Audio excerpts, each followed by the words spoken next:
Demak, bugungi mehmonimizni studiyamizga demak chaqirsak, ular O'g'iloy Mahmudova bo'ladilar va motivator, o'z o'rnida psixolog. Shu bilan birgalikda mana bugun juda ham ko'plab bolakaylarga, hattoki juda ham katta yurtdoshlarimizga ham shu bilan birgalikda o'z kasbining mutaxassisi bo'lgan mutaxassislarga ham dars berayotgan mehmonimizlar. Marhamat O'g'iloy opa, kelishingiz mumkin. Assalomu alaykum. Assalomu alaykum. Xush kelibsiz. Yaxshimisiz? Rahmat. Kun xayrli bo'lsin. Sizlarga ham xayrli bo'lsin. Salom Toshkent, toshkentliklarga salom. Marhamat, o'tirib olishingiz Marhamat, mumkin. xush kelibsiz. Sizga beriladigan savollar bugun juda ham ko'p. Agarda aziz yurtdoshlarimiz sizda ham savollar bo'lsa, marhamat Salom Toshkent Live podga o'zingizning savollaringizni yozib qoldirishingiz mumkin. Demak, biz suhbatga kirishsak ham bo'laveradi. Undan avval esa biz sizga Salom Toshkentning issiqqina choylarini aytamiz va mana shu choy bilan siz rost gapirasiz degan umiddamiz. Albatta. Albatta, psixologlar baribir rost gapirishadi. Albatta. Rahmat. Kun xayrli bo'lsin. Yaxshi keldingizmi? Unuttirib qo'ymadikmi sizni? Yo'q, albatta. Yaxshi keldim. Marhamat, yurtdoshlarimiz bilan salomlashib olishingiz mumkin. Assalomu alaykum hammaga aziz yurtdoshlar. Men Mahmudova O'g'iloy. 1998-yil 10-fevralda Qashqadaryo viloyati Qamash tumanida tug'ilganman. Oilada 4 ta qizmiz, men eng kichkinasiman. Hozirda yoshim 28 da, turmushga chiqmaganman. Instagramda esa o'zimning shaxsiy blogimni yuritaman, motivator, psixolog. O'zingizni borligingizcha qabul qiling degan shiorda o'z faoliyatimni olib boraman. Bilasizmi, O'g'iloy, aynan juda ham ko'p kuzataman-da, insonlarning boshiga og'ir kunlar tushgandagina psixologga murojaat qilishadi.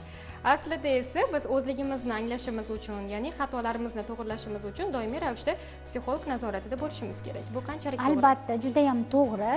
Hozirgi kunda eng birinchi men har bir yurtdoshlarimizga shuni maslahat beraman. Avvalambor inson o'zini qanaqa bo'lsa, shunaqaligicha qabul qilish kerak. Ya'ni borni borligicha. Bu esa katta motivatsiya, katta kuch bo'ladi deb o'ylayman. Sizga murojaat qiladigan insonlar qaysi turga kiradi? Ular asosan o'zini o'zi qabul qila olmaslik, keyin bitta narsani juda ham chuqur o'ylaydi va o'sha o'yda hech narsaga e'tibor bermaydi. O'qishga yoki yeb ichishiga, o'zini hayotini yo'lini topa olmaydi. O'shaning uchun ular ko'pincha shunaqa murojaatlar qilishadi, lekin biz kayfiyat bilan a'lo darajada qanday maslahatlar berasiz? Masalan, tushkunlikka tushgan insonlar baribir bo'ladi. Bundan endi uzoq qocha olmaymiz-da. Albatta. Tushkunlikka tushgan insonlarni birinchi ko'rib chiqamiz. Qaysi vaziyatda, qachon bo'lgan? Balkim u bolalikdan bo'lgan bo'lishi mumkin.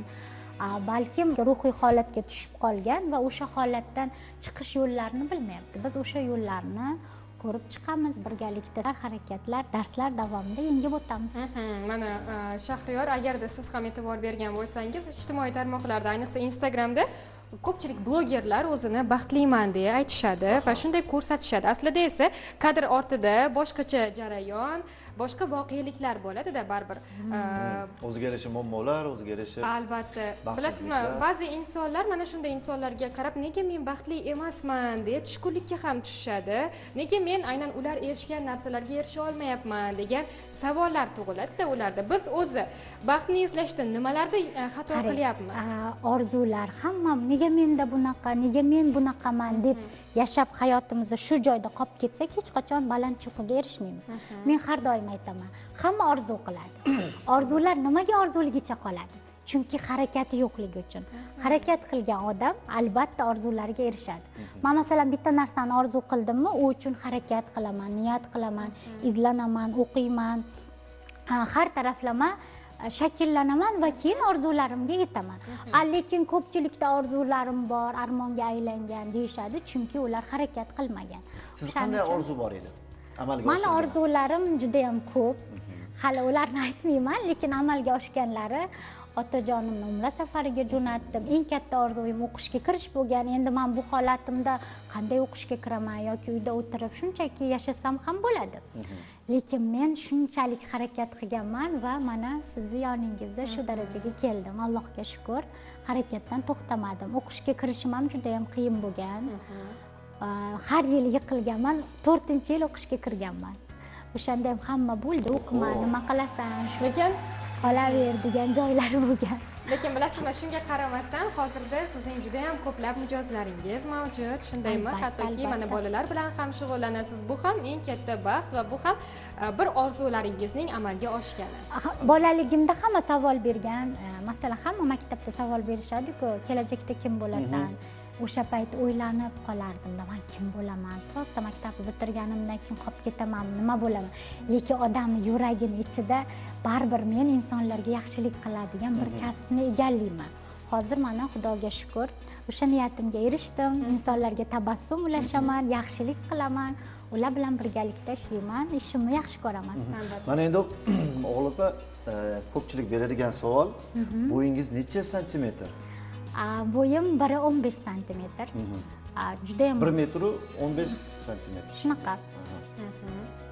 Lekin bo'yimni o'zimni bir 2 metr deb hisoblayman. Bag'ringiz va ko'nglingiz shu darajada. Shunchalik keng. Gap bo'yda emas, balki fikrlashda va shu bilan birga olgan bilimlarda bo'ladi deb ko'p eshitganman va o'ylaymanki, bilasizmi, boshqa psixologlarga nisbatan bularni o'sha beradigan maslahatlari o'zini inson qabul qilishini tushuntirishlari chuqurroq bo'lsa kerak deb o'ylayman. Albatta. Chunki hamma ham buni boshidan o'tkazmagan. Hamma ham endi ko'pchilik o'qiganini aytadi-da, to'g'rimi? Endi o'sha o'qishda o'qiganini, kitobda o'qiganini aytadi. Siz endi mana shunda katta bo'ldingiz va rostdan ham o'zingizni qabul qildingizda va buni siz uddaladingiz. Xuddi shunday. Boshidan o'tgan tabib deganlar. Xuddi shunday. Hattoki talabalik shu bilan birgalikda mana pedagoglikdan tashqari, psixologlikdan tashqari ular ijtimoiy tarmoqda faollar, o'zlarining ishlarida, o'zlarining ish natijalarini ham qo'yib boradilar va qolaversa yurtdoshlarimizga motivatsion gaplarni ham ko'plab aytib o'tadilar. Sizning aynan aytayotgan gaplaringiz, berayotgan maslahatlaringiz kimningdir taqdirini o'zgartirib yuborishi mumkin yoki deb bo'lmasa kimningdir fikrini butunlay o'zgartirishi mumkin. Mana shunday vaziyatlarda aynan siz muxlislaringizga yoki bo'lmasam obunachilaringizga to'g'ri maslahat berish uchun qancha o'ylaysiz? Ko'p o'ylamayman.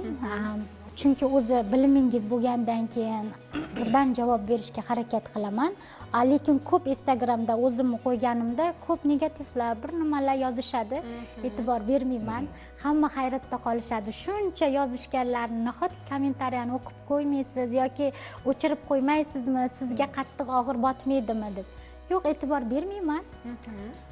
Demak, Instagramingizni ham o'zingiz yuritasiz. Albatta, hech qanday mobilograf bilan, hech qanday SMMchik bilan. Yo'q, o'zim yuritaman. Mana shu motivatsiya so'zlaringiz menga yordam berdi deganlar ham bo'lganmi? Mana albatta, o'zi sizni ko'rib juda ham motivatsiya oldim. O'zi istoriyalarimni ko'rib hammasi yozishadi. Rahmat sizga. Men bunaqa kasal edim, hozir mana harakat qila boshladim. Men bunaqa edim, mana men endi sizni ko'rib shijoatga to'ldim deb juda ham ko'p SMSlar yozishadi. Ularni ko'rib men yana ham ruhlanaman, yana ham ilhomlanaman, kuch olaman. Albatta, siz kim bilandir suhbatlashganingizdan so'nggina uning qanday inson ekanligini va qanday fe'l-atvorga ega ekanligini bilib olasiz. Mana bizni aytib bera olasizmi? Mana endi suhbatimiz qisqa bo'ldi. Shahriyorni. Qanday insonlar ular? Siz ancha og'ir bosiq, ko'p o'ylab keyin javob beradigan insonsiz va hammaga ham nima deydi?